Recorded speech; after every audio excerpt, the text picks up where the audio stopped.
Let me ask you about Treasury markets then, because we've seen a lot of activity at the long end and a lot of people are excited about this or nervous about this and what it tells us to do with term premium, to do with supply. What are you reading into the moves we're seeing at the long end of the Treasury curve at the moment? It's concerned us over the past 2 to 3 months because there hasn't been strong evidence to push back too much against this soft lending rhetoric. And so the markets now got engaged to price that fully, and that's why risky assets are still behaving and volatility is still low.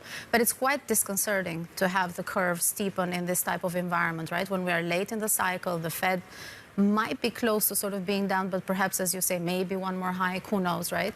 But at the same time, the setup, the higher and steeper rates go, the worse it is for risky assets, particularly when you have this gap between how curves have been moving and how volatility is behaving. So that really concerns us. And as a portfolio manager, you probably want to be looking here for hedges to be a little bit more cautious.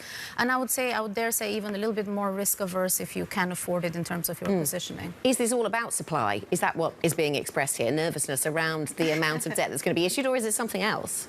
Well, actually, HSBC comes to mind on this one. They said this quote, I'll never forget, I think it was, bonds are not potatoes, right? So supply dynamics, they've done studies on this. They don't tend to matter over the medium to long term.